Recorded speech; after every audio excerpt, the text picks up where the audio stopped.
kasih Tuhan Yesus, sebagaimana kami naikkan pujian kami pagi hari ini, bahwa kami ada saat ini semua karena kasih dan kemurahan Tuhan.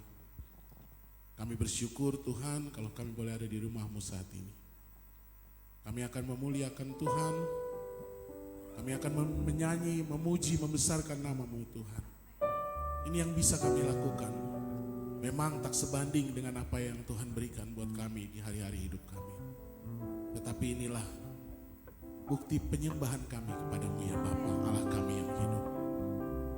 Dan ibadah pagi hari ini, awal, pertengahan hingga akhirnya, kami alaskan di dalam nama Bapa, Putra dan Roh Kudus, yaitu di dalam satu nama, Tuhan Yesus Kristus. Haleluya, amin. Shalom. Sekali lagi shalom. Shalom. Apa kabar jemaat di pagi hari ini? Luar biasa. Mari berikan kemuliaan bagi Tuhan kita. Kita mengucap syukur buat segala kemurahan Tuhan sehingga kita boleh ada di pagi hari ini dan bisa beribadah di tempat ini.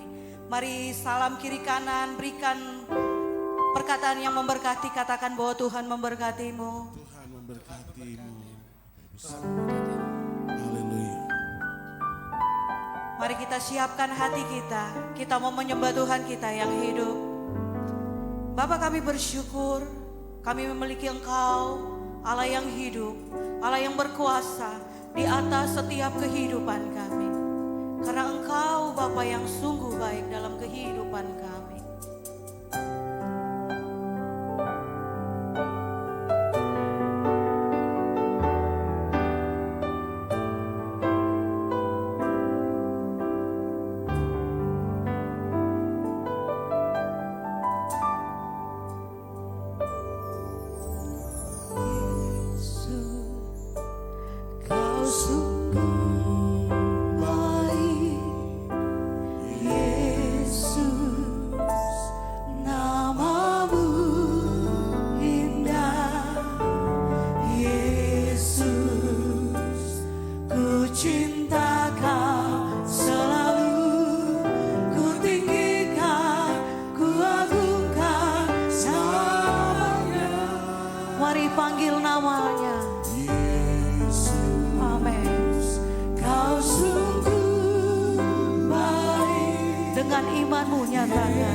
selalu sembahmu,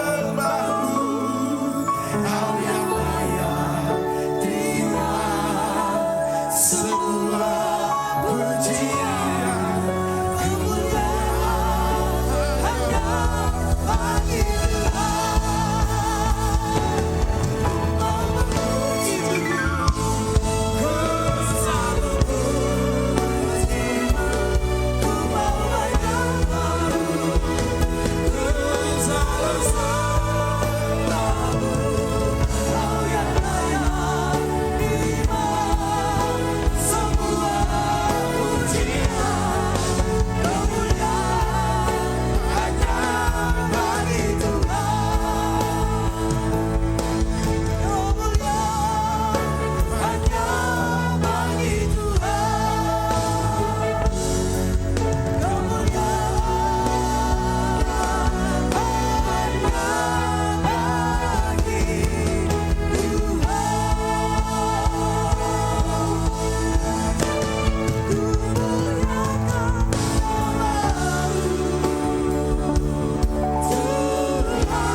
buat orang di sebelah kiri kanan, di belakang. Tuhan Yesus baik. Dia adalah terang dan jalan untuk kita. Ya. Jadi kita nggak sia-sia datang ke sini. Karena Tuhan besar bersama dengan kita. Amin. Haleluya. Terima kasih Tuhan.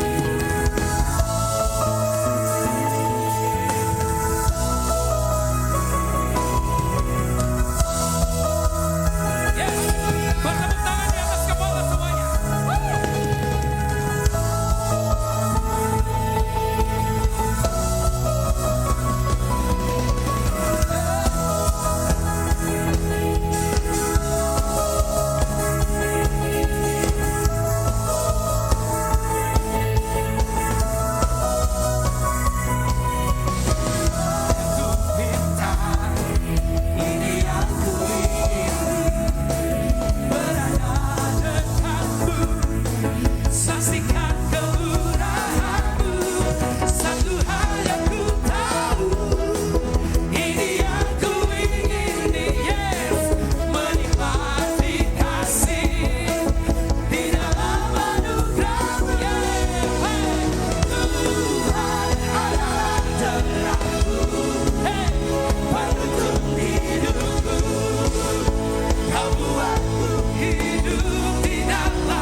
Terima kasih Tuhan.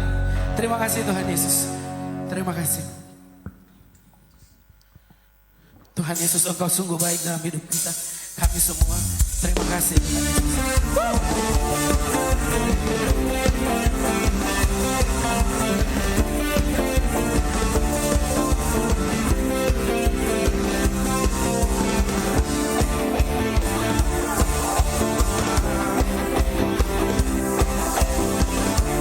Dari hari ke hari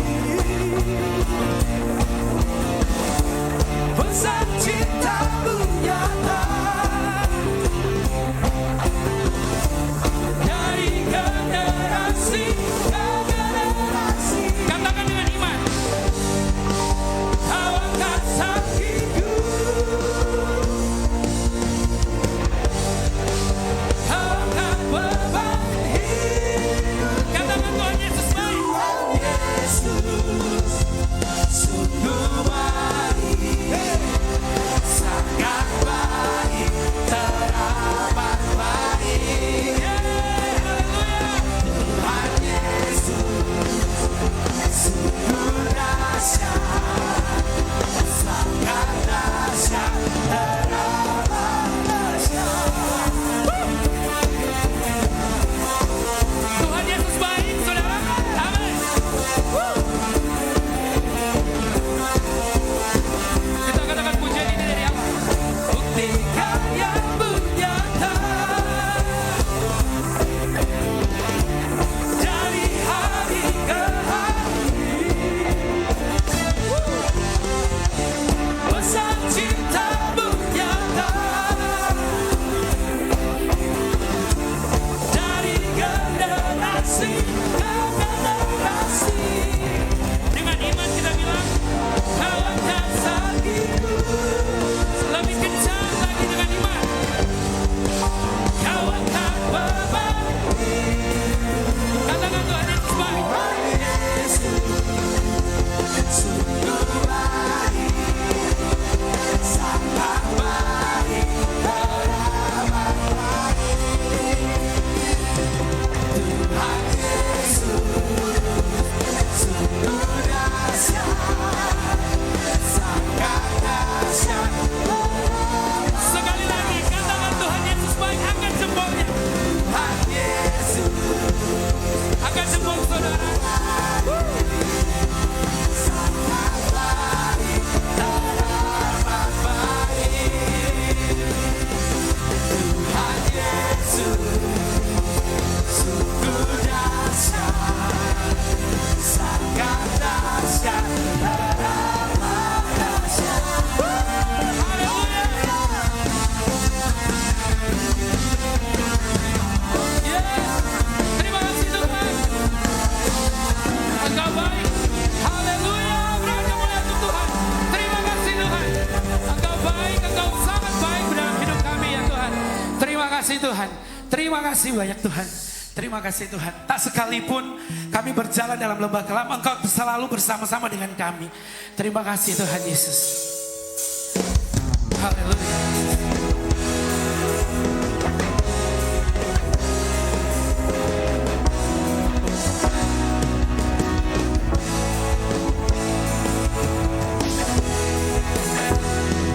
Terima kasih Yesus.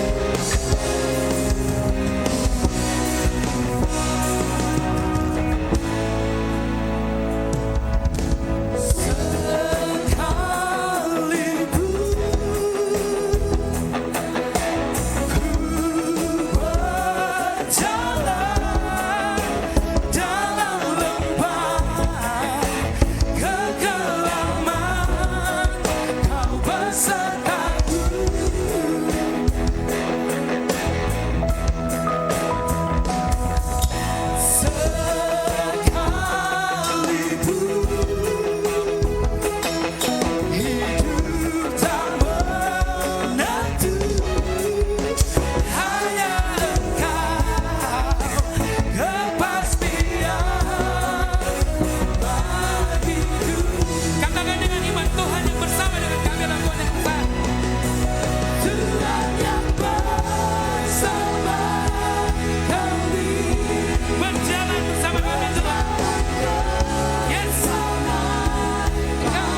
Kami siap untuk belajar firman-Mu Bapa.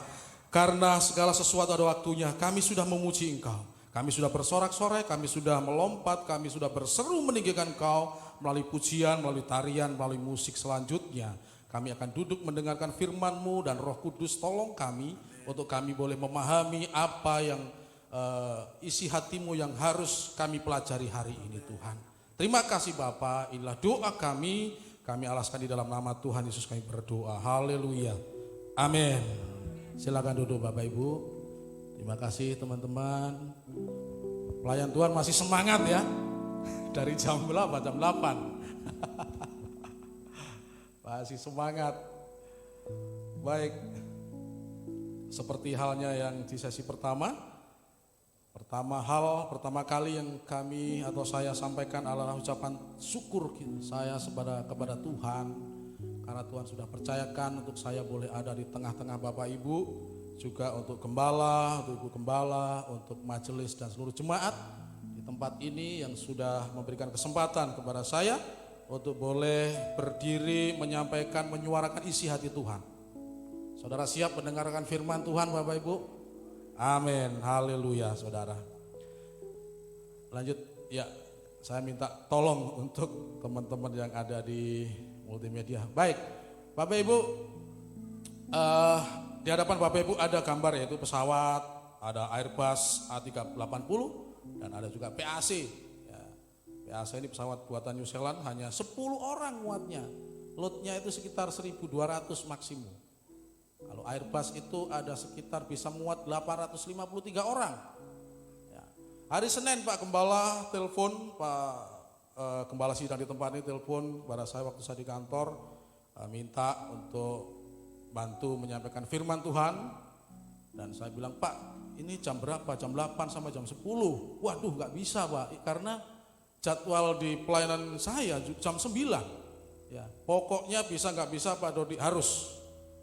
Karena apa? Untuk di gereja itu internnya Pak Dodi atur, masa gembala gak bisa atur itu.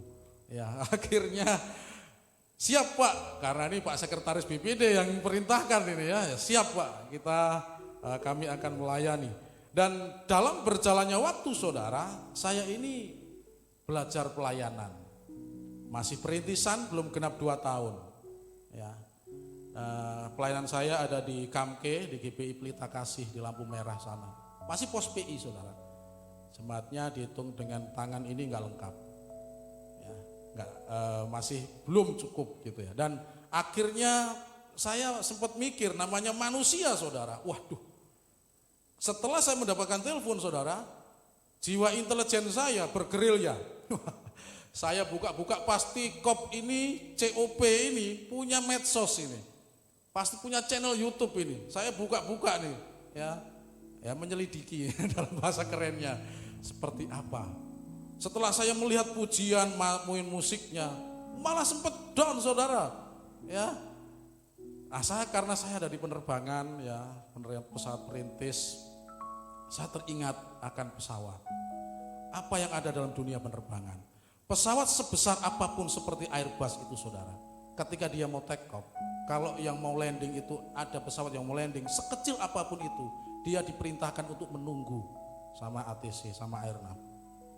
Ada prioritas. Ketika saya mempelajari ini, kalau saya ada di tempat ini dengan di hadapan orang-orang yang hebat saudara, karena Tuhan yang memerintahkan akan hal itu, Tuhan sudah memberikan otoritas akan hal itu, saya siap saudara. Di dalam penerbangan kan seperti itu, pesawat sebesar apapun saudara, kecuali pesawat presiden ya, kita harus mengalah itu, bahkan 30 menit, 40 menit gak ada yang boleh itu terbang di udara itu. Kalau pesawat presiden mau lewat, semuanya harus steril saudara. Tapi kalau pesawat komersial sebesar apapun seperti Airbus A380 yang kapasitasnya 853 orang, harus tetap tunggu meskipun PAC yang cuma 10 orang itu mau landing saudara. Ya. Berangkat dari sini maka hari ini saya ada di tengah-tengah Bapak Ibu, ya ini semuanya saya yakin atas seizin Tuhan. Saudara, lanjut kita akan membaca kebenaran firman Tuhan yang bisa Bapak Ibu lihat di dalam layar itu, di dalam Lukas 10 ayat 38 sampai 42. Bapak Ibu bisa memperhatikan di layar, bisa membuka Al-HP, Al-iPad, dan Alkitab saudara. Kita akan membaca bersama-sama ya, Maria dan Marta. Saya yakin kalau saya menanyakan firman ini sudah pernah Bapak baca 5 kali, pasti semuanya lebih dari itu, betul? Pernah mendengarkan khotbah tentang Maria dan Marta 10 kali, pasti sebagian besar pernah. Ya, tepatnya berapa? Tidak terhitung, kan begitu. Ya. Ini firman yang familiar, yang sudah tahulah bahwa cerita ini tentang Maria dan Marta, bahwa Marta itu bekerja lalu menegur kepada adiknya, kan begitu. Ya, tetapi ketahuilah Bapak Ibu semuanya, ketika kita membelajar firman Tuhan meskipun teksnya yang sama, selalu ada pesan yang tersembunyi di sana. Ada sesuatu yang baru yang sesuai dengan apa yang kita hadapi, saudara. Ya, mari kita baca bersama-sama Lukas 10 ayat 38 sampai 42. Maria dan Marta 1, 2, 3. Ketika Yesus dan murid-muridnya dalam perjalanan, tibalah ia di sebuah kampung. Seorang perempuan yang bernama Marta menerima dia di rumahnya. Perempuan itu mempunyai seorang saudara yang bernama Maria. Maria ini duduk dekat kaki Tuhan dan terus mendengarkan perkataannya. Sedang Marta sibuk sekali melayani. Ia mendekati Yesus dan berkata, "Tuhan, tidakkah engkau peduli bahwa saudaraku membiarkan aku melayani seorang diri? Suruhlah dia membantu aku." Tetapi Tuhan menjawabnya, "Marta, Marta, engkau khawatir dan menyusahkan diri dengan banyak perkara. Tetapi hanya satu yang perlu.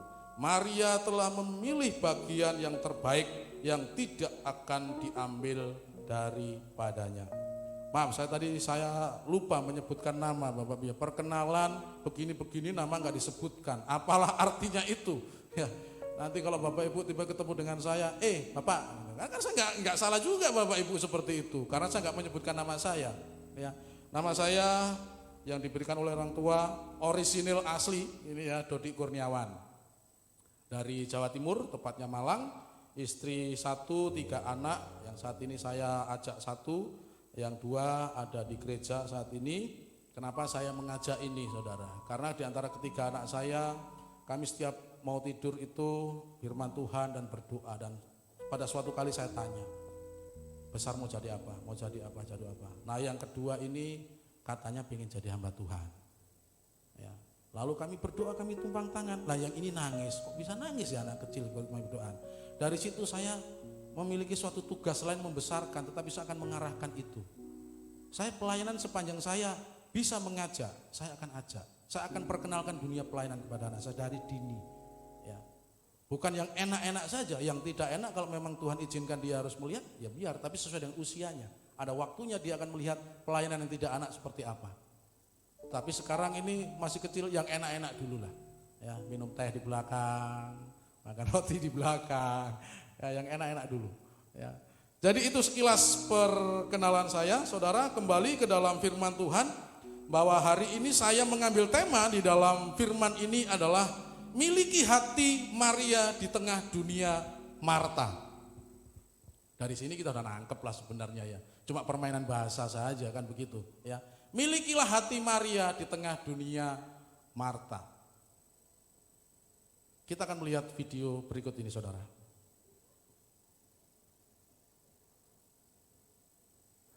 Bapak, Ibu, dan saudara-saudara Kenal suara ini ya. Jadi perubahan dunia sekarang ini sangat cepat sekali. Sekali lagi saya ulangi, sangat cepat sekali. Tiap detik berubah, tiap menit berubah, tiap jam berubah, tiap hari berubah, tiap minggu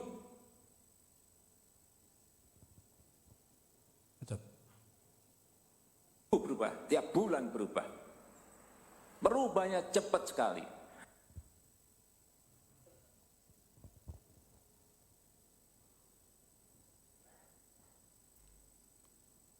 Bahwa saudara, inti daripada video ini sebenarnya dunia ini perubahannya sangat cepat.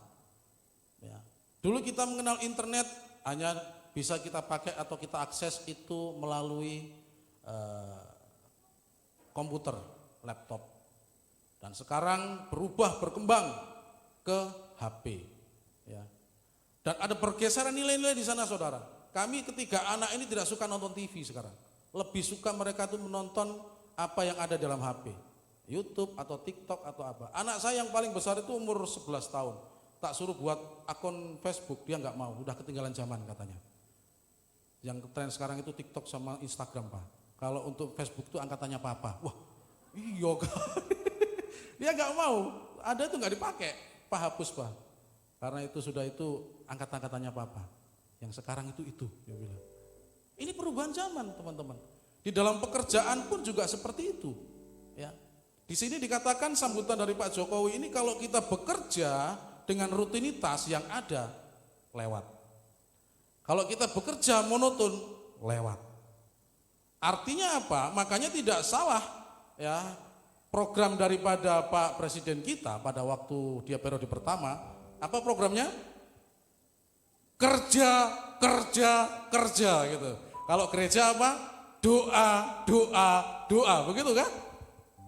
Ya, ini program daripada pemerintah waktu itu. Dan saudara, tidak salah kita memprioritaskan pekerjaan. Ya, tidak salah. Dan kita bisa melihat juga, mungkin bisa dilanjut saja teman-teman yang ada di media, lanjut slide berikutnya. Mungkin teman-teman pernah mengenal atau melihat angka 996, pernah? 996, ini ngetren di Cina. Apa artinya itu? Adalah artinya kerja mulai dari jam 9 pagi, pulang jam 9 malam selama 6 hari. Kita di sini aturan ketenagakerjaan berapa? 8 jam sehari. Ya, 40 jam dalam 1 minggu. Artinya kalau misalkan mau 8 jam dalam 1 hari berarti sampai hari Jumat, Senin. Tapi kalau misalkan mau 7 jam berarti ya sampai hari Sabtu. Kan tinggal begitu aturan mengatakan. Tetapi di Cina saudara ini diperkenalkan oleh Jack Ma. Siapa yang mau kerja di Alibaba, terutama di dalam bisnisnya dia memperkenalkan program ini 996. 9 pagi mulai kerja, pulang jam 9 malam selama 6 hari kerja. Dan ini sudah memakan korban. Ya, ada yang meninggal karena program ini saudara, dan pemerintah Cina sedang mengevaluasi akan hal itu. Berikutnya juga saudara, lanjut ke slide berikutnya saudara. Slide berikutnya adalah Indonesia, atau enggak kelihatan di situ ya, bangsa kita saudara, itu kemarin pemerintah mengeluarkan peraturan pemerintah, kalau enggak salah tentang pengelolaan royalti hak cipta. Nah ini sedang heboh saudara, ya. Nomor 56 tahun 2021, ini tentang royalti, tentang hak cipta. Bahkan hari-hari ini di gereja sedang dihebohkan dengan betul. Ada yang tahu? Di grup kami, di grup pejabat GBI saudara, ini sedang heboh. Kenapa? Karena ada salah satu gereja besar di Jawa mendapatkan pesan atau mendapatkan email WA dari salah satu pencipta atau dari salah satu gereja, ya. Ini streaming ya? Ya, JP titik gitu aja, ya. Harus inisial kalau streaming ini, nanti kita ini. Dan juga Frankie titik K inisialnya. Bahwa karya-karya dia, kalau mau dipakai di dalam gereja, itu harus membayar royalti. Dan ini sedang heboh saudara. Dasarnya dari mana? Adalah undang-undang ini, PP ini saudara. Ya, yang entah terlepas itu benar atau tidak, tetapi dari grup-grup kami pejabat GBI yang di-share adalah 3 bulan pertama gratis. Ya trial lah, ya, 3 bulan pertama gratis. Nanti mengisi form, berikutnya bla bla bla bla bla. Baru bulan keempat kalau mau langganan 1 tahun silakan. Baru nanti bisa dinyanyikan di gereja. Ya, baru nanti bisa itu apa? Live streaming pujian seperti ini. Kalau ini sudah ini saudara, di gereja di kami juga punya channel, saudara ya sekalian promosilah ya. Lanjut, saudara. Di kami itu gagal selalu di dalam monetisasi, ya. Di dalam monetisasi itu kami selalu gagal, saudara. Tidak diizinkan sama YouTube karena di situ ada pelanggaran hak cipta terus, ya. Di situ. Kenapa? Karena lagu-lagu yang kami nyanyikan itu lagu-lagunya SOP. Nah, kayak tadi ini kalau saudara ini sudah 1000 subscribernya ya gereja ini, nanti saudara tidak bisa monet itu. Kami tidak bisa monet, ya. Pelanggaran hak cipta, tetapi tidak mempengaruhi, masih bisa diputar. Tetapi tidak, kalau ada iklan pun akan ke pemilik sana, saudara. Ya. Kalau seperti ini tadi diterapkan, lagu-lagu ini tadi harus dapat izin. Ini tadi lagunya SOP kayaknya semua ini ya, yang kita nyanyikan tadi. Ya. Sementara hanya baru 2, tetapi dengan adanya PP tadi, saudara, itu akan terus berkembang. Makanya kita ambil positifnya adalah tim musik, orang-orang yang memiliki pelayanan di sini berlomba-lomba ciptakan lagu, ya, dinyanyikan di gereja sendiri. Ya, yang paling aman nyanyi Kemenangan Iman, nyanyi Kidung Pujian, itu nggak ada yang klaim nanti. Ya, kembali ke yang dulu-dulu, saudara. Lanjut, kami selalu mendapatkan itu klaim hak cipta di situ. Kami nggak bisa monet, saudara. 1 bulan monet gagal, tunggu 1 bulan lagi. Karena di dalam klaim itu nanti di dalam klaim itu nanti diinformasikan bahwa seperti itu. Itu lagu apa itu yang klaim hak cipta itu saya itu? Betapa hebat. Ya, itu nggak bisa. Pilihannya, saudara hapus lagu itu atau saudara matikan suara dari itu. Nah, kalau dimatikan di gereja waktu tadi semangat begini-begini tapi musiknya mati, ya lucu nih, saudara. Ya, kalau nggak begitu, monet nggak bisa, nggak disetujui. Ya. Nah, ini perkembangan dunia, kerja, hasilkan uang dan selalu harus hasilkan uang. Apakah kerja itu salah? Tidak. Kalau kita melihat Alkitab, saudara, Allah menciptakan manusia dengan tujuannya apa? Bekerja. Coba kita lanjut, ya. Tujuan awal manusia, saudara, dicipta oleh Tuhan itu adalah untuk bekerja. Di dalam Kejadian 2 ayat 15. Tuhan Allah mengambil manusia itu dan menempatkannya dalam Taman Eden untuk mengusahakan dan memelihara taman itu. Jadi tujuan awal menciptakan manusia yaitu jadi pengusaha. Jadi kalau saudara jadi pengusaha, ya sudah Alkitabiah. Ya. Kalau saudara menjadi pekerja, ya itu sudah Alkitabiah. Memang tujuan awal Allah menciptakan manusia untuk bekerja. Kutip, tapi nanti kita akan melihat. Ya, makanya tema kita tadi, milikilah hati Maria di tengah dunia Marta. Ya, kerja, nggak makan, sekarang kan begitu. Ya. Lalu saudara kita bisa melihat juga, ini tujuan awal, tetapi juga ada perintah pertama Tuhan kepada manusia. Apa perintah pertama, saudara? Beranak cucu? Tidak. Beranak cucu itu perintah pertama kepada pasangan. Perintah pertama Tuhan menciptakan manusia adalah untuk tidak memakan buah pengetahuan yang baik dan yang jahat. Artinya Tuhan sudah memberikan suatu maksud tujuan bahwa manusia tak ciptakan untuk bekerja, mengusahakan. Tetapi di dalam pekerjaan dan usaha itu ada rambo-rambo, ada sesuatu yang harus saya taruh di sana, memperhatikan firman Allah, memperhatikan apa yang Tuhan sampaikan. Dan ini dari awal seperti itu, saudara. Ya, dari awal itu seperti itu. Nah, kembali kepada Maria dan Marta, saudara. Kembali kepada Maria dan Marta. Cerita ini sangat familiar seperti yang tadi saya katakan, ya, bahwa cerita ini kalau saya sampaikan kepada teman-teman yang memihak Marta, coba angkat tangan yang memihak Marta, yang setuju dengan Marta. Enggak ada. Yang setuju dengan Maria, ayo angkat tangan. Enggak ada, berarti ada beberapa kemudian enggak mendengar suara saya, malu mengangkat tangan karena kok enggak ada yang sendiri, kok enggak enak.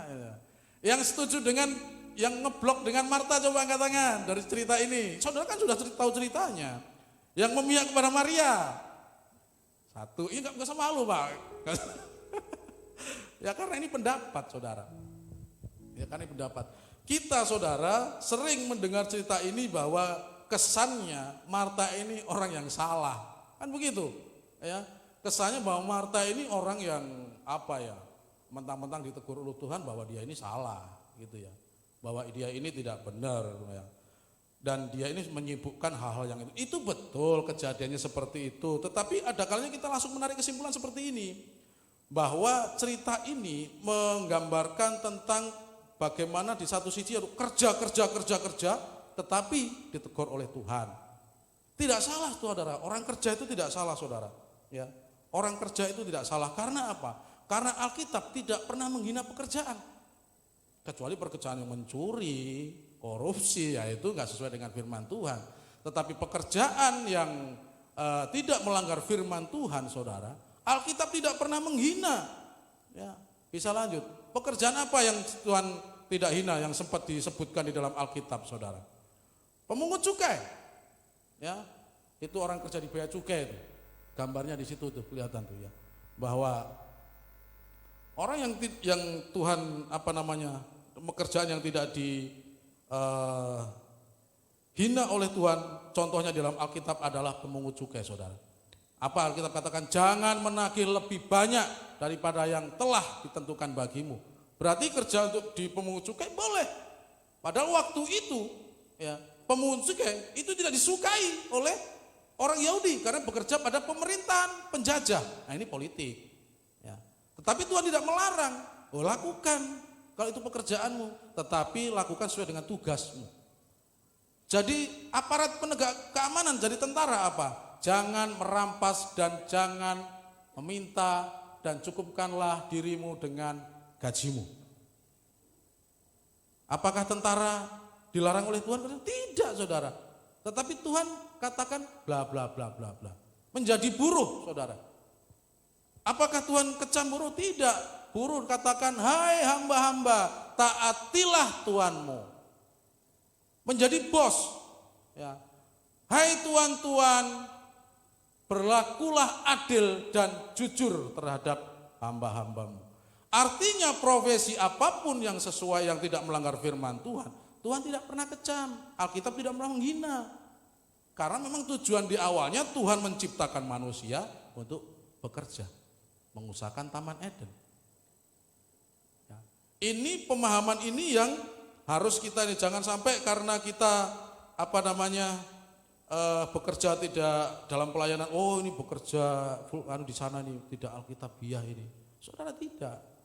Dimanapun kita bekerja asalkan firman Tuhan di sana yang kita lakukan dan tujuannya memuliakan Tuhan, Tuhan senang, saudara. Jadi dokter ketika ngomong banyak hal diarahkan untuk kepada kasih karunia Kristus. Ya. Jadi tentara, jadi polisi juga seperti itu. Jadi pengusaha, kerja di kantor, semuanya tingkah laku pola pikir kita. Tadi yang pertama kita membahas tentang anugerah berpikir. Ya.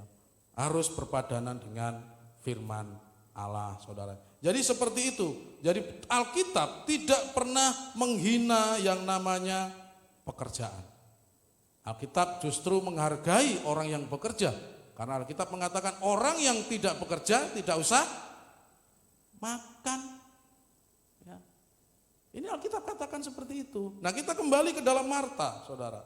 Kita akan membahas Marta ini. Pandangan Anda tentang Marta. Tadi saya tanya siapa yang memihak Marta, enggak ada jadi. Ya. Pandangan Anda tentang Marta, dia itu tidak tahu diri, kan gitu ya. Masa ada Tuhan di situ dia enggak perhatikan, sibuk dengan pekerjaan. Ya. Sudah hari Minggu kok, ya harusnya ada kebaktian. Kenapa masih kerja, masih begini. Nah, ini terjadi di dalam hari-hari ini. Ya. Karena perintah bos harus kerja, saudara. Tetapi orang yang kerja hari Minggu apakah salah? Tidak. Ya. Kenapa? Karena yang lebih penting itu adalah mendengarkan firman Tuhan dan melakukan itu loh. Ya, ada di sana. Tetapi kalau memang hari Minggu nganggur ya yuk mari ibadah bersama-sama. Karena di dalam kebaktian seperti ini kita itu saling menguatkan dan dikuatkan. Ya, setelah ibadah mendengarkan firman Tuhan sambil pulang ngobrol, tadi firmannya begini, kok sesuai dengan pengalamanku ya gini. Aku tadi nggak ngerti gini. Akhirnya saling melengkapi, menguatkan. Ya, selama 1 minggu bertemu hanya di grup WA gereja, hari Minggu kita bisa hai, heho. Artinya bisa ngobrol, bisa ketemu bersama-sama. Saudara, ini tentang Marta, saudara. Marta, apakah salah dia melakukan pekerjaan itu di saat Yesus ada di rumahnya? Lanjut. Marta itu pelaku hukum Taurat yang taat, saudara. Ya. Marta ini ketika melayani Kristus, Dia ini sebenarnya melakukan Taurat perintahkan. Apa di dalam Imamat itu 19 ayat 18? Janganlah engkau menuntut balas dan janganlah menaruh dendam terhadap orang-orang sebangsamu, melainkan kasihlah sesamamu manusia seperti dirimu sendiri. Akulah Tuhan. Jadi ketika dia menjamu Tuhan Yesus, ya, dia sebenarnya mengerjakan perintah daripada Taurat. Kristus orang sebangsanya. Nah, ahli-ahli Taurat menjabarkan tentang bagaimana mengasihi sesama manusia. Contohnya kalau ada orang berkunjung ke rumah harus dilayani. Di depan rumah disiapkanlah pembasuh kaki, loyang untuk basuh kaki. Karena waktu itu belum ada aspal. Supaya ketika masuk, orang yang kaya selain daripada menyiapkan pembasuhan kaki, menyiapkan budak yang ada di situ untuk apa? Membasuh kaki tamu yang ada. Ya. Jadi apa yang dikerjakan oleh Marta sebenarnya menurut Taurat tidak salah. Karena dia mengerjakan ini, gitu loh. Ya, pemahaman kita kan kadang-kadang ini Marta ini ngawur, nggak ngerti ada Tuhan kok. Dia malah sibuk dengan hal ini. Ya. Karena waktu itu ini kan transisi antara Taurat dengan perintah Tuhan. Ya. Ada hal-hal Taurat yang Tuhan batalkan dan yang Tuhan sempurnakan dan Tuhan lakukan pembaharuan. Tetapi ada hal yang tidak. Karena Taurat kan sebenarnya kan tujuannya adalah jalur untuk kepada Kristus. Nah, setelah Kristus ada, ya sudah Kristus mau bicara apa, barulah itu yang kita pakai sampai sekarang. Nah, Marta ini di antara itu. Makanya dia mengerjakan ini dan itu menurut pandangan Taurat tidak salah. Yang salah kenapa kok sampai Tuhan itu menegur Marta, saudara. Karena di dalam mengerjakannya itu ada unsur kepada iri hati. Ada unsur kekhawatiran. Betul? Karena yang dia kerjakan itu ada unsur kekhawatiran, ada unsur iri hati dan mengerjakannya itu setengah-setengah. Makanya Tuhan tegur bahwa kamu ini mengkhawatirkan bla bla bla bla, kan begitu di dalam firman Tuhan yang kita baca, saudara. Jadi setelah Tuhan tegur, saudara, setelah Tuhan tegur apa yang terjadi dalam kehidupan Marta, kita bisa melihat ternyata Marta ini juga melakukan suatu pertobatan kalau gitu loh. Ternyata Marta ini juga mendengarkan firman Tuhan gitu loh. Setelah ditegur, ketika Tuhan Yesus berkunjung kembali ke rumahnya di dalam Alkitab, di dalam selanjutnya di dalam firman Tuhan, saudara, ya. Itu di dalam Yohanes 12, Tuhan Yesus ke rumahnya, ya, dia sudah tidak protes lagi kepada saudaranya. Dia tetap mengerjakan di dalam Yohanes 12 itu. Ya. Dia masih mengerjakan ketika Tuhan Yesus datang, dia masih mengerjakan. Dan dia tidak mendengar, dia tidak protes lagi dan Tuhan tidak menegur lagi. Artinya ada perubahan nih. Ya. Bukan pekerjaannya yang ditegur oleh Tuhan, sikap hatinya, ya, itulah yang ditegur oleh Tuhan. Ketika dia memprioritaskan firman, saudara, maka dia akan mengerti antara pekerjaan yang tepat, antara pekerjaan yang baik, antara mendengarkan firman Tuhan, kapan waktunya, itu dia akan paham, saudara. Ini yang dialami oleh Marta, saudara. Selanjutnya kita bisa melihat Maria. Ya. Pandangan kita tentang Maria, bagus dia, mengasihi Tuhan. Ya. Ketika Tuhan datang, dia duduk di bawah kaki Tuhan, mendengarkan dan mengabaikan semua yang ada. Ya. Bagus, dan saya juga setuju akan hal itu, saudara. Maria ini, saudara, tipe orang yang tahu bagaimana dia harus bekerja dan tahu bagaimana dia harus mendengarkan firman Tuhan. Maria ini tahu kapan dia harus beraktivitas. Saya yakin adik kakak ini Marta dan Maria ketika Tuhan Yesus tidak ke rumahnya, mereka bahu-membahu kok. Ya. Tetapi ketika Tuhan Yesus datang, firman datang ke rumahnya, dia paham, dia tangkap, harus saya tinggalkan dulu pekerjaan ini. Ya. Dan harus mendengarkan apa yang disampaikan oleh Tuhan. Dia paham dengan apa yang ada, duduk dia mendengarkan sang firman, yaitu Tuhan. Dia tahu kapan harus bekerja dan kapan harus memprioritaskan waktu untuk mendengarkan firman Tuhan. Ini Marta, saudara. Sebagai dampak daripada dia mendengarkan, sebagai dampak daripada dia memprioritaskan firman Tuhan, saudara, di antara ke-12 murid, Marta ini kan di luar 12 rasul nih. Tetapi pelayanannya menurut saya yang paling bagus nih, Maria. Kenapa? Karena hanya Maria lah yang memahami apa yang Tuhan akan alami. Di dalam Yohanes 12, saudara, itu gambarnya itu. Kenapa Maria meminyaki kaki Yesus? Di dalam Yohanes 12 dikatakan bahwa 6 hari sebelum Paskah atau apa. Sedangkan Tuhan katakan bahwa Tuhan akan ditolak, Tuhan akan dianiaya, dia harus mati dan bangkit pada hari yang ketiga. Muridnya tidak ada yang paham, saudara.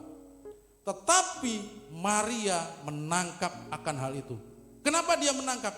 Karena dia mendengar firman Tuhan. Dia menghususkan waktunya duduk di bawah kaki Tuhan. Tuhan mengajarkan, dia cerna, dia cerna, dia cerna.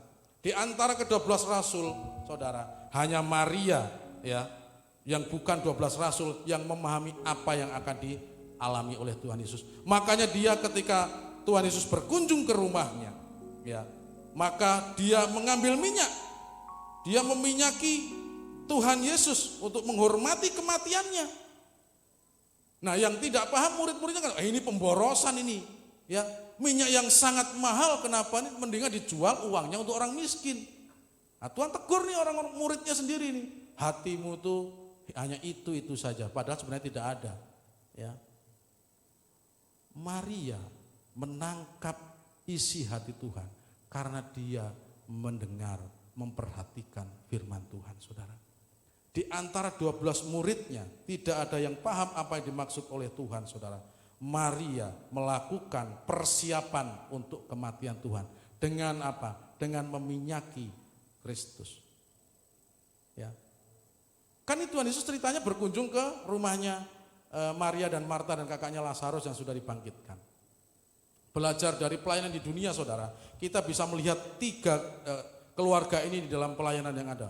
Kalau di dalam di sini kan ceritakan Lazarus setelah dibangkitkan dia bersaksi dan banyak orang bertobat.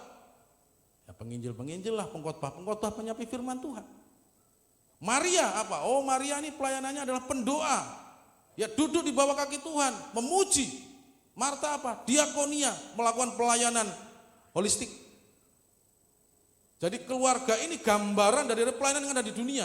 Pelayan keluarganya Lazarus ini, saudara. Ya. Ada orang yang oleh karena pengalamannya dipercaya Tuhan untuk mengabarkan Injil melalui firman Tuhan, melalui KKR, melalui apapun.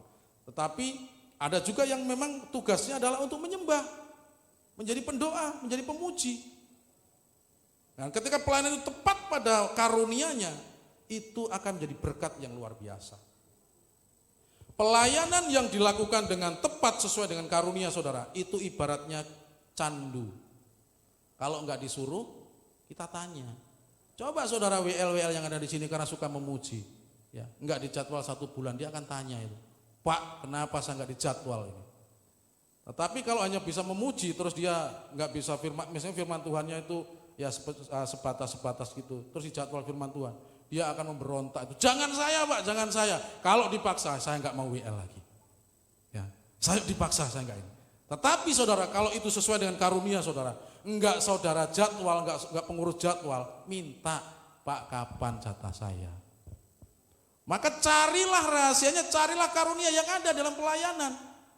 Kalau Bapak Ibu hanya bisa senyum-senyum dan banyak orang diberkati, ya udahlah berdiri di depan pintu sana. Ya. Ketika ada orang lewat senyum, kalau enggak ada orang jangan senyum. Nanti enggak ada orang senyum. Ya. Banyak pelayanan harus dikerjakan, saudara.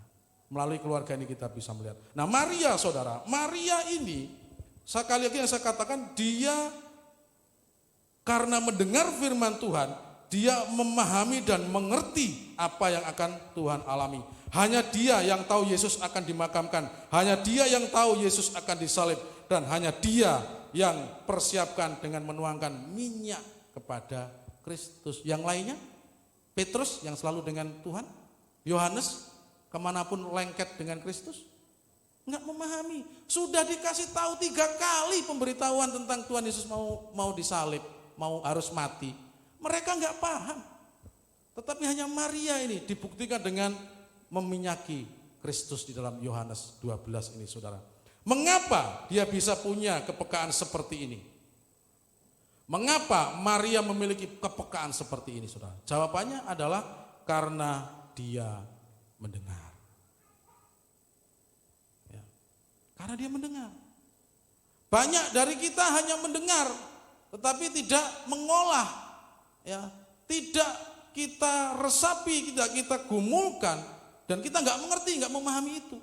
Tetapi ketika firman kita dengar dan kita coba olah itu di dalam anugerah berpikir tadi, ya, dan dibantu dengan Roh Kudus, maka kita akan mengerti apa yang harus kita lakukan di dalam pekerjaan, di dalam pelayanan. Lanjut, saudara. Dampak mendengar firman Tuhan, saudara. Yang pertama yang dialami oleh Maria adalah Maria itu mencintai Tuhan.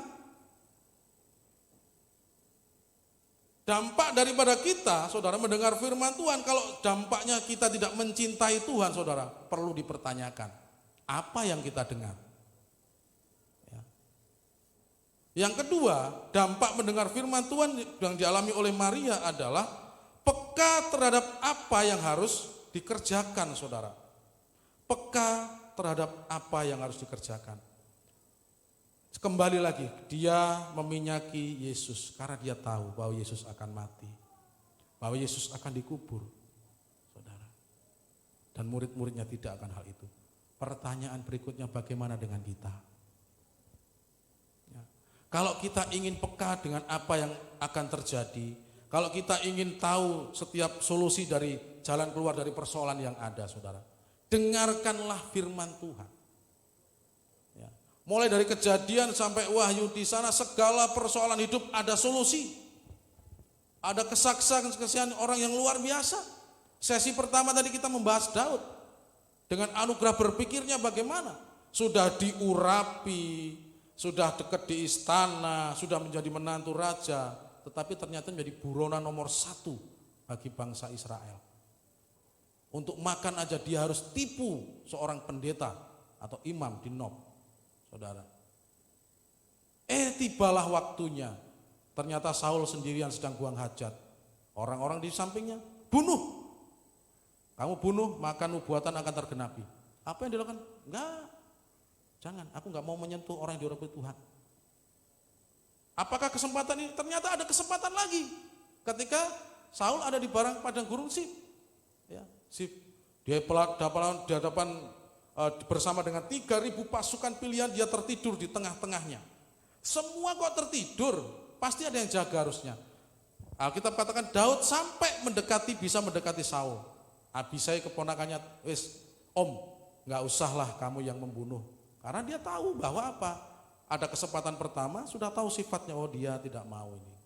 Oke, kalau gitu biar aku aja yang mengambil eksekusi ini. Om, sekali saja nih, izinkan aku untuk menancapkan ini kepada Saul, dia sudah enggak usah kali. Artinya apa? Dia menawarkan diri dengan pengalaman untuk membunuh orang sekali mati. Ya. Dia berpikir bahwa Daud itu mengasihi Saul, kasihan kalau dia mati ya nanti meraksakan gini-gini. Tapi Abisai mengatakan bahwa sudahlah tak jamin 1 kali, enggak usah 2 kali dia akan mati. Artinya enggak usah merasakan kesakitan. Tetapi apa yang diambil oleh Daud? Jangan. Biarlah Tuhan yang mengadili dengan segala perbuatannya. Ya. Apa rahasianya dia bisa seperti itu? Karena ternyata di rahasianya di Mazmur tadi, dia itu kesukaannya adalah Taurat Tuhan. Kesukaannya adalah firman Tuhan. Saudara, Maria kenapa dia menangkap apa yang akan terjadi dalam kehidupan Kristus? Karena dia mendengar firman Tuhan. Murid-muridnya tidak. Makanya kembali di tengah-tengah dunia yang mengatakan kerja. Milikilah kembali hati Maria. Artinya apa? Tahu prioritas kapan saudara harus bekerja, kapan saudara harus mendengarkan firman Tuhan, kapan saudara harus mengaplikasikan itu. Ya. Jadi seperti itu. Jadi kesimpulan yang bisa kita pelajari di sini, saudara, bahwa salah satu tujuan daripada manusia dicipta itu adalah untuk bekerja. Jadi berbahagialah saudara yang punya pekerjaan. Saudara sudah mengamalkan firman Tuhan. Ya. Yang kedua, bahwa Alkitab tidak pernah menghina pekerjaan. Apapun pekerjaan saudara, Tuhan hargai sepanjang itu dikerjakan dengan murni, dengan tulus, dengan ikhlas untuk memuliakan Tuhan. Dan sepanjang itu tidak bertentangan dengan firman Tuhan. Pak, saya ini murni loh Pak, kira-kira diizinkan Tuhan enggak? Apa? Copet. Nyopet murni ini Pak. Buktinya apa? Saya enggak mengajarkan kepada anak saya kok. Cukup saya aja yang melakukan, anak saya enggak usah, kok jangan itu nak ya. Kok sekolah yang baik supaya enggak seperti Papa. Murni Pak, saya tulus ini lakukan. Enggak seperti itu saudara, itu sudah enggak sesuai dengan firman Tuhan. Ya. Lanjut, pekerjaan itu adalah suatu pelayanan saudara. Pekerjaan itu adalah suatu ibadah. Ada suatu perbedaan ibadah dengan kebaktian. Kalau ibadah itu dikerjakan 24 jam dalam kehidupan kita dan kita bisa lakukan sendiri, contohnya membaca firman Tuhan, doa pribadi, itu ibadah. 24 jam kita ibadah. 24 jam ibadah berarti pekerjaan juga ibadah. Kebaktian adalah saat-saat tertentu yang tempatnya kita sepakati dan ada yang memimpin lebih daripada, kumpulannya lebih daripada 2 orang. Ini kebaktian raya. Kebaktian kaum ibu, kebaktian penghiburan, kebaktian anak-anak. Ini harus kita pahami saudara. Kalau kita memahami ini maka pekerjaan adalah suatu pelayanan. Ya, pekerjaan karena hidup kita ibadah gitu loh. 24 jam itu ibadah. Ya. Nah, memang ada kerancuan di dalam gereja bahwa minggu itu adalah ibadah raya. Ya memang betul sih ada rayanya, kalau nggak ada rayanya menyempitkan arti ibadah. Nah, kami di gereja saudara kita sudah mau pakai kebaktian raya saudara. Karena ya kita sudah lihat dari struktur kalimat dan arti dari KBBI juga bahwa kebaktian itu setempat yang disepakati, jam yang disepakati, ada yang memimpin, ada liturginya. Ibadah sepanjang hari. Kebaktian tidak bisa dilakukan sendiri, tapi ibadah itu bisa dikerjakan sendiri, tempatnya tidak terbatas. Anda mau tidur, baca firman Tuhan, ibadah. Anda makan, ketika di sini saudara, kok ada orang lapar, saudara membayari, itu traktir, ibadah. Itu bukan kebaktian, itu ibadah. Ya. Jadi seperti itu. Yang terakhir, bahwa Maria sudah memberi contoh, memiliki hati yang rindu untuk firman Tuhan. Saya mengharapkan kepada kita semua yang ada di tempat ini, milikilah hati seperti Maria di tengah dunia Marta. Di tengah dunia yang mengatakan kerja, milikilah hati yang rindu untuk mendengarkan firman Tuhan. Karena dari sanalah saudara bisa melakukan keputusan-keputusan yang tepat. Contohnya Maria. Di saat orang-orang terdekat Kristus tidak memahami apa yang akan dialami Kristus, hanya Maria yang tahu dan dia mengambil minyak yang paling mahal yang dia punyai untuk mengurapi Kristus, mempersiapkan kematian Kristus. Ini firman Tuhan yang bisa saya sampaikan kepada kita semuanya. Saya berharap bahwa ini menjadi berkat tersendiri, menjadi perenungan daripada kita yang hadir di tempat ini. Saya mengundang pemain musik untuk kita bisa nyanyikan satu pujian seperti wanita mengurapimu, dan juga worship leader, singer, dan saya juga memberikan waktu kepada kita semua pribadi-pribadi di tempat ini untuk milikilah koneksi pribadi hari ini dengan Tuhan. Kita semua sudah mendengarkan firman yang sama, tetapi secara pribadi saya mengajak dengan waktu sekitar 1 sampai 5 menit ini, datang kepada Tuhan secara pribadi. Tuhan, firman sudah saya dengarkan. Ya, apa yang harus saya lakukan dengan firman ini? Ya. Haleluya Tuhan. Seperti wanita mengurapimu, menangis di bawah kakimu. Demikian hidupku mau mengasihimu. Yesus, Engkau baik bagiku. Sekali lagi dari awal kita akan pujian ini seperti wanita mengurapi.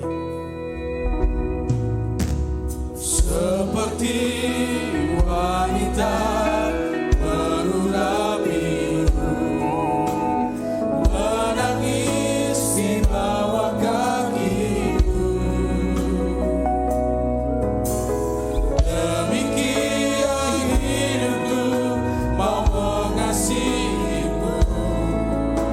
Yesus Engkau baik bagiku. Sampai akhir ku menutup mata, ku tetap setia menanti janji-Mu.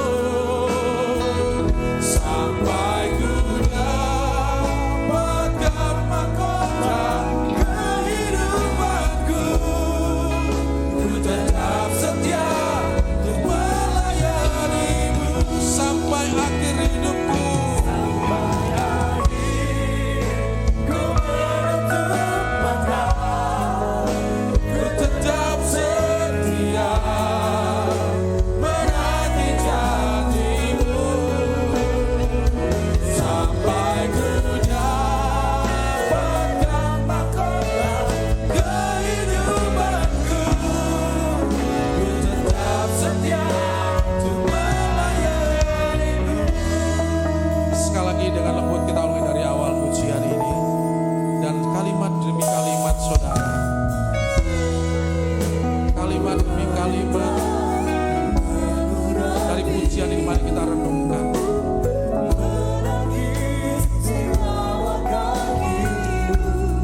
Amin.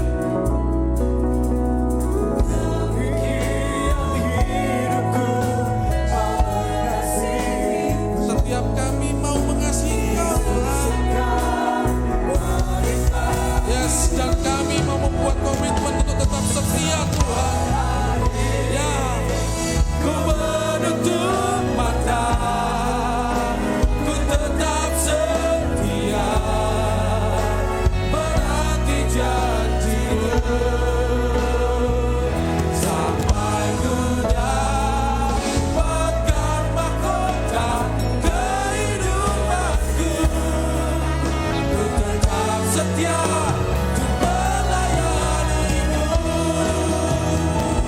Sampai ini bukan sekedar pujian Tuhan, tetapi ini adalah bagian daripada pembaharuan komitmen umat-Mu di tempat ini untuk tetap setia menunggu janji-Mu Tuhan. Tetap setia untuk melayani-Mu. Ku tetap setia untuk melayani-Mu. Ku tetap setia, ku tetap setia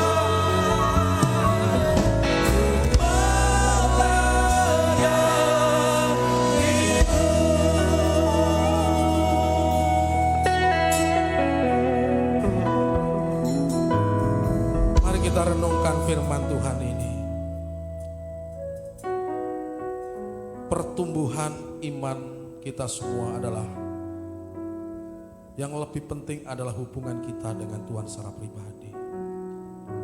Suami, istri, anak-anak, pekerjaan, apapun itu hanyalah pendukung.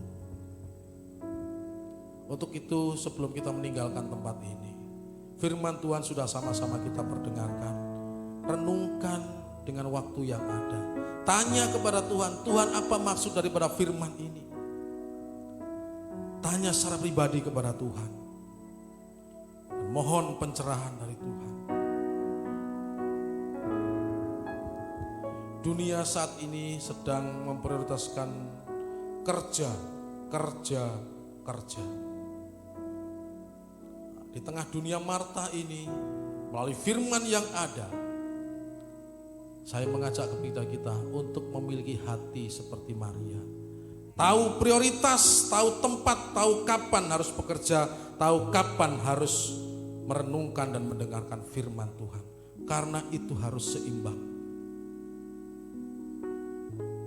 Akibat daripada mendengarkan firman, akibat daripada itu semua, Maria mencintai Tuhan. Maria tidak salah langkah. Maria tahu apa yang harus dilakukan, mengurapi Kristus sebagai tanda untuk menghormati kematian Kristus.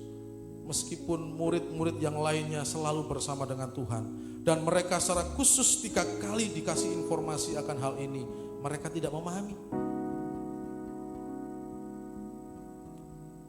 Terima kasih Tuhan untuk firman-Mu pada pagi hari ini. Masing-masing kami memiliki suatu persoalan yang macam-macam Tuhan. Dan salah satu hal kerendahan hati kami untuk mohon pertolongan-Mu adalah kami datang di dalam kebaktian ini untuk mendapatkan solusi dari persoalan yang kami hadapi. Dan solusi itu adalah mendengarkan firman Tuhan. Selebihnya daripada itu Tuhan yang akan bekerja. Selebihnya daripada Tuhan yang akan mengarahkan harus bagaimana, harus ketemu siapa, harus seperti apa. Tuhan yang akan mengendalikan melalui Roh Kudus. Kita mendengarkan firman Tuhan, kita merenungkan firman Tuhan, maka Tuhan akan memberikan kepekaan. Roh Kudus akan memberikan kepekaan dan menuntun apa yang harus kita lakukan. Terima kasih Tuhan. Setiap umat-Mu yang hadir tanpa terkecuali Tuhan berkati. Persoalan-persoalan yang Tuhan hadapi hari-hari ini, apapun itu, perekonomian, pekerjaan, keluarga, studi, pelayanan, Tuhan Engkau lebih tahu daripada hamba-Mu. Dan Tuhan melalui firman ini biarlah Engkau memberikan hikmat untuk mereka memiliki jalan keluar atas hal itu. Di dalam nama Tuhan Yesus Kristus. Biarlah 1 minggu ini Engkau memberikan suatu terobosan-terobosan Tuhan. Menunjukkan jalan keluar atas setiap persoalan yang mungkin beberapa bulan ini menghantui, menekan sehingga kami tidak bisa menikmati damai. Tapi biarlah dengan firman ini sepanjang minggu ini Engkau melakukan suatu perbuatan-perbuatan ajaib di dalam nama Tuhan Yesus. Kami berdoa sekali lagi juga untuk pelayanan di tempat ini Tuhan. Pak Gembala yang tidak bersama dengan kami yang saat ini oleh karena seizin-Mu ada di luar pulau Tuhan untuk melakukan pelayanan. Kami memberkati hamba-Mu dimanapun saat ini berada. Biarlah pelayanan yang ada menjadi berkat di sana bagi jiwa-jiwa yang di sana Tuhan. Untuk ibu dan untuk jemaat, pengurus semua majelis yang ada di sini, setiap pelayan, Tuhan juga memberkati. Dan biarlah terus pekerjaan-Mu ini mendatangkan jiwa-jiwa. Pekerjaan ini Tuhan juga menjadi berkat bagi kota Jayapura Tuhan. Di dalam nama Tuhan Yesus Kristus. Terima kasih Bapa, terima kasih. Inilah doa kami dan kami alaskan ini semuanya di dalam nama Tuhan Yesus kami berdoa. Haleluya. Amin. Saya kembalikan ke worship leader. Belajar pengalaman Pak kata Bapak. Iya, terima kasih buat mic-nya. Tadi dibawa saudaraku, bukan dibawa pulang. Yang maksudnya tadi dia bilang. Oke, saudara diberkati? Haleluya, saya percaya semuanya kita diberkati. Tadi waktu survei saudaraku, hambanya berkata bahwa siapa yang mau seperti Marta, enggak ada yang mau angkat tangan. Siapa yang mau seperti Maria juga enggak ada yang mau angkat tangan. Saya pikir-pikir mungkin pertanyaannya salah. Kalau tadi pertanyaan yang terakhir, siapa yang mau seperti Marta dan Maria? Saya percaya kita semua angkat tangan, amin. Karena kita diciptakan untuk menjadi sempurna seperti Kristus. Yang percaya katakan amin. Sebab engkau bekerja, engkau juga adalah seorang pendengar firman Tuhan dan pelaku firman Tuhan. Kita terproses dalam setiap keseharian kita. Tapi yang pasti Yesus tetap bekerja di dalam kita untuk mendatangkan kebaikan dan kesempurnaan di dalam setiap kita. Haleluya. Saya percaya kita semua adalah orang-orang yang telah dipilih Tuhan. Jadi mari berjalanlah dalam terang kasih Tuhan. Di mana engkau berada, jadilah terang bagi kerajaan Allah. Amin. Mari kita bangkit berdiri semuanya saudaraku. Mari kita angkat korban syukur kita di hadapan Tuhan. Saya percaya apa yang Tuhan titipkan kepada kita, itu semuanya untuk mendatangkan kebaikan kita. Dan lebih daripada itu, untuk melebarkan pekerjaan Tuhan. Amin. Haleluya. Ini korban syukur kami di hadapan-Mu Tuhan. Sebab yang terbaik Engkau telah sediakan bagi kami. Dan apa yang Engkau telah sediakan, kami tahu di dalamnya ada benih yang harus kami tabur. Ada benih yang akan bertumbuh dalam pengenalan Tuhan dan pertumbuhan kerajaan surga. Bahkan kami dikenal sebagai anak-anak Allah yang memuliakan Engkau dengan harta kami. Terima kasih Tuhan, kami bersyukur kepadamu, siap memberi dalam nama Yesus. Haleluya. Amin. Bersorak-sorai, muliakan nama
Saudaraku, pengumuman youth minggu ini sudah mulai, saudaraku.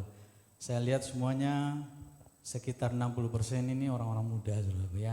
Mari maju bersama-sama, kita adalah kekuatan gereja. Dan saya percaya, saudaraku, saudara terpanggil bukan hanya menjadi jemaat, tapi kita semua terpanggil menjadi murid. Amin. Dan saya percaya kalau murid, dia akan mencari jalan bagaimanapun juga. Saya harus melayani Tuhan, baik di tempat, baik lewat gereja lokal. Saudaraku, di sekretariat jam 5 hari Jumat, saudaraku ya. Saya undang semuanya, teman-teman mengundang dari youth ya. Ada ketua dan juga teman-teman dari multimedia. Nah, yang kedua, saudaraku, ada tambahan yaitu kids kita, yaitu sekolah minggu sebentar sore jam 4. Yang rindu anak-anak mendengarkan firman Tuhan, bermain dan juga belajar bahasa Inggris, saudaraku, ada hamba Tuhan yang melayani di sana ya. Bagi saudara juga yang mau melayani di sekolah minggu juga boleh, bisa. Ada hubungi di belakang, ada Ibu Chen, ada Ibu siapa Tirsa, ada beberapa teman-teman ya. Mari kita bangkit berdiri semuanya. Salam dari Bapak Gembala kita untuk kita semuanya. Beliau ada di Ambon, saudaraku. Mari kita bangkit berdiri, lihat kiri kananmu, katakan Tuhan Yesus baik. Amin. Kita bersorak-sorai bagi Tuhan kita, sebab Dia adalah Allah yang tak berkesudahan bagi kita semuanya. Yeah.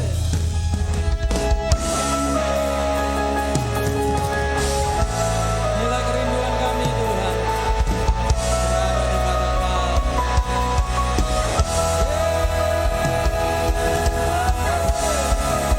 Yeah.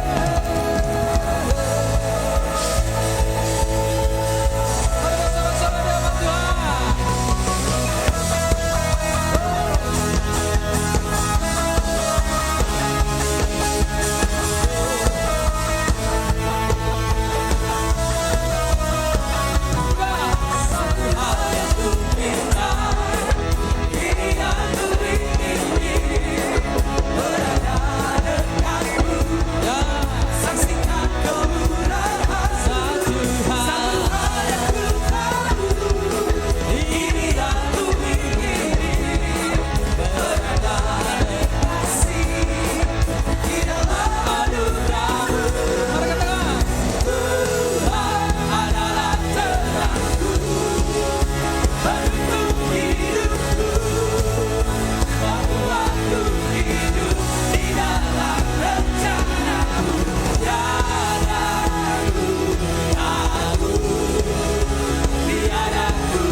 Kau besar, perbuatan Tuhan satu, tiada seperti Engkau,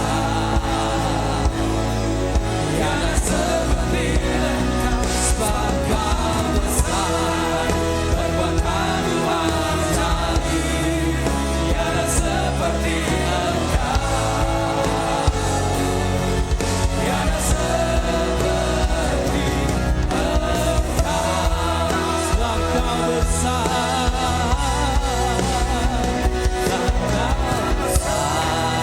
perbuatan Tuhan satu, tiada seperti Engkau,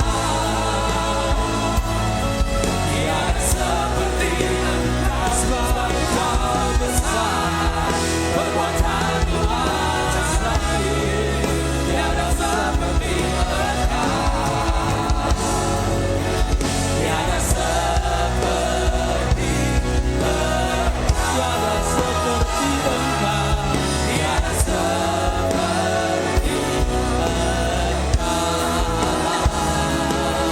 tiada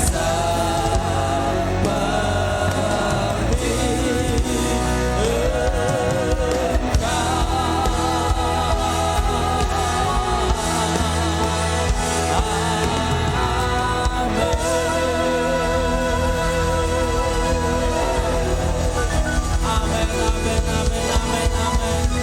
Ya benar Tuhan. Haleluya, haleluya, haleluya, haleluya, haleluya, haleluya. Siapa kata karabasya. Tidak ada Allah yang seperti Engkau Tuhan, yang mengasihi kami lebih dari apapun juga. Bahkan dikala kami menjauh, Engkau tetap mendekat. Kami melupakan, bahkan kami mau mengucap Engkau tetap mengasihi kami. Sungguh anugerah yang terbesar hanya ada di dalam Yesus Kristus Tuhan. Kami bangga punya Allah seperti Engkau Tuhan. Dan kami bangga dan kami puja Engkau selama-lamanya. Sebab itu kami bersyukur dan kami mau supaya seisi rumah kami, saudara kami, bapak kami, ibu kami, anak-anak kami mengenal Engkau Tuhan secara pribadi. Sebab Allah kami adalah Allah yang mengenal kami secara pribadi lepas pribadi, yang menyebut kami dengan nama kami masing-masing. Dan kami menaruh iman percaya kami kepadamu, bahwa sungguh satu orang di dalam satu keluarga mengenal Engkau dan mengasihi Engkau, maka seisi rumahnya akan diselamatkan. Bahkan kami bawa tetangga-tetangga kami Tuhan. Sebab kami tahu, biarlah tergenapi firman-Mu, kami menerima keselamatan dengan cuma-cuma, dan kami membagikan dan mengimani mereka semua selamat dengan cuma-cuma yang daripada-Mu Tuhan. Kami bersyukur kepada-Mu Bapa, sebab tuntunan-Mu indah, tetap kekuatan ada untuk bersama dengan kami. Bahkan hari-hari kami menuju kesempurnaan seperti Kristus. Terima kasih Bapa, kami telah mendengarkan kebenaran firman-Mu yang menguatkan kami, bahwa kami harus bekerja, kami harus mendengarkan suara-Mu, kami harus mendekat kepadamu, supaya kami tahu apa yang kami lakukan, dan kami menuntun kami Tuhan kepada keinginan ilahi yang daripada-Mu. Sebab kerajaan sorga bukan hanya sekedar kerajaan sorga, tetapi di dalamnya kami harus bekerja, mengimani dan percaya kepadamu, mengasihi Engkau sepenuh hati kami Bapa. Terima kasih Tuhan, ini umat-Mu yang telah Engkau berkati. Kami semuanya telah berkati. Hamba-Mu kami bawa ke dalam tangan-Mu Tuhan. Doni Kurniawan Bapa, kami percaya pelayannya diberkati, seisi rumahnya diberkati. Jemaat Tuhan makin bertambah penuh dengan kemuliaan daripada-Mu, sebab dia memuliakan nama-Mu Tuhan.